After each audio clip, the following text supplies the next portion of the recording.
आप सभी का YouTube चैनल रामबाण क्लासेज बाई मनोज सर पर हार्दिक स्वागत है। तो आज हम लोग करंट अफेयर्स की घटनाओं में जो समाचार पत्रों में महत्वपूर्ण होती है और प्रतियोगी परीक्षाओं के लिए, जैसे आप सिविल क्षेत्र की कोई भी परीक्षा दे रहे हैं उसके लिए महत्वपूर्ण होती है, आइए उसमें से एक जो टॉपिक है उस पर चर्चा करते हैं। तो जैसा कि करंट अफेयर्स में एक चर्चा चल रही है, सरकार उत्तर प्रदेश सरकार की एक योजना गठन को मंजूरी दी गई है, या जिस पर चर्चा चल रही है कि उत्तर प्रदेश यूपी में बनेगी नई धार्मिक नगरी।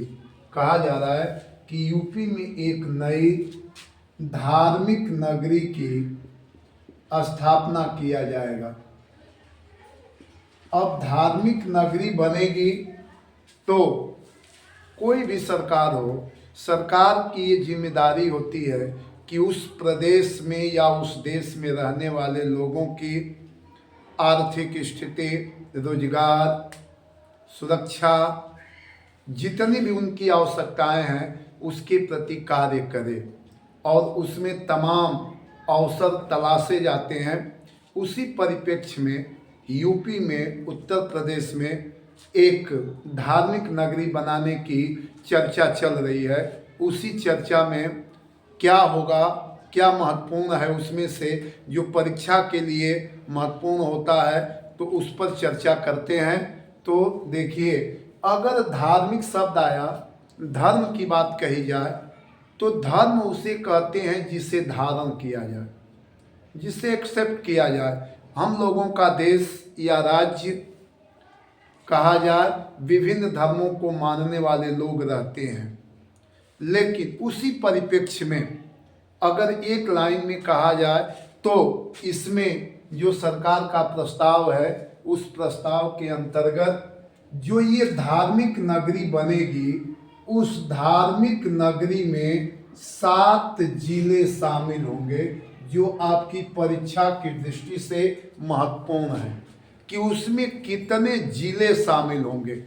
तो उसमें 7 जिले शामिल होंगे, जिसमें नाम भी आपको बता दे रहे हैं: प्रयागराज, वाराणसी, चंदौली, गाजीपुर, जौनपुर, मिर्ज़ापुर, भदोही। ये 7 जिले उस धार्मिक नगरी में शामिल किए जाएंगे और उसके लिए सरकार ने आरडीए का गठन किया है।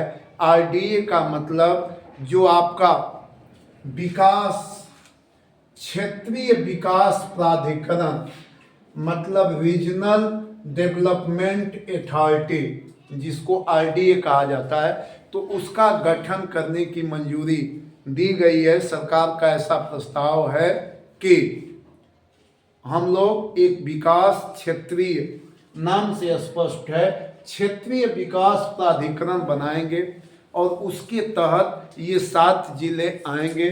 और उस 7 जिलों में जो ये प्रस्ताव है ये कहाँ से आया, तो आप जानते हैं नीति आयोग ने बनाया।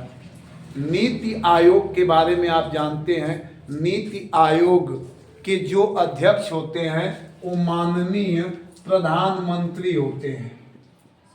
प्रधानमंत्री होते हैं, प्राइम मिनिस्टर होते हैं। उसमें एक शब्द आता है पदेन प्रधानमंत्री। पदेन का मतलब जो भी प्रधानमंत्री की कुर्सी पर बैठते हैं वो स्वतः ही उस नीति आयोग के अध्यक्ष होते हैं। पहले इस नीति आयोग को योजना आयोग कहा जाता था। तो उस नीति आयोग ने एक प्रस्ताव दिया था कि भारत को,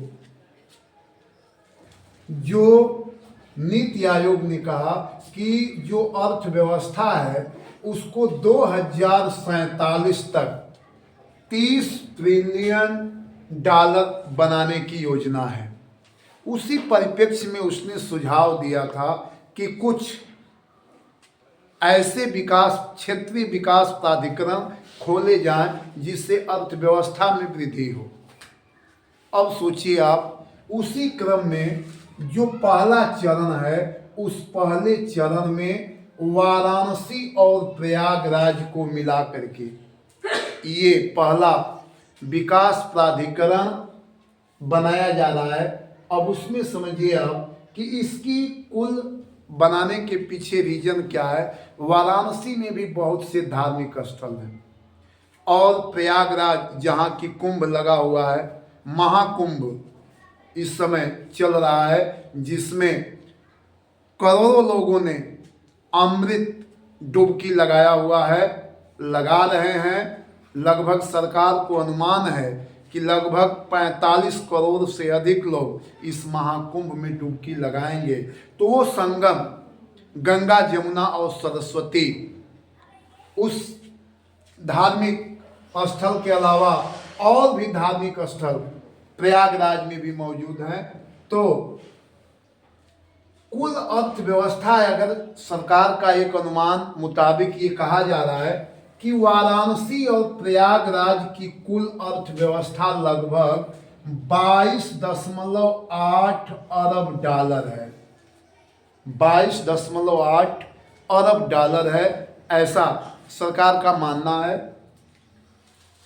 जो वाराणसी और प्रयागराज, वाराणसी के विषय में कहा जाता है कि जो वाराणसी का नामकरण है वह वरुणा और 80 नदियों को के नाम पर ही किया गया, वाराणसी।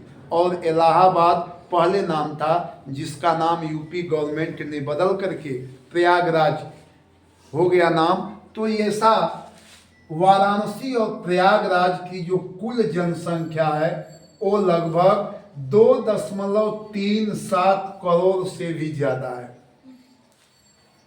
अब अगर वाराणसी की बात की जाए तो वाराणसी में काशी विश्वनाथ मंदिर है, काल भैरव मंदिर है और सारनाथ, जहाँ गौतम बुद्ध ने अपना उपदेश दिए, पहला उपदेश दिए सारनाथ। तो ये धार्मिक स्थल हैं। प्रयागराज में आपको बता ही दिए कि संगम के साथ साथ बहुत से धार्मिक स्थल हैं। तो कहने का मतलब कि इनको करने से सरकार को क्या होगा, इनके करने से औद्योगिक विकास होगा, रोजगार के अवसर बढ़ेंगे। तो इससे जो 7 जिलों की चर्चा हो रही है या विकास प्राधिकरण बनेंगे तो लोगों के जीवन स्तर में सुधार होगा। तो सरकार की यह एक अच्छी पहल कही जाएगी।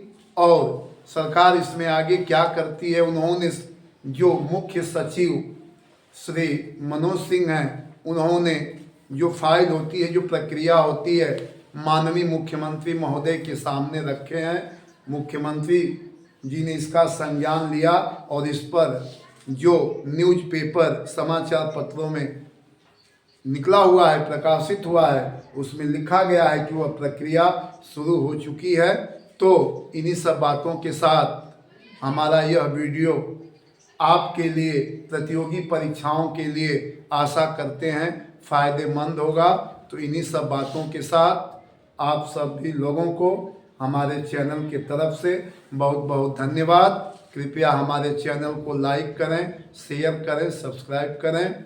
धन्यवाद।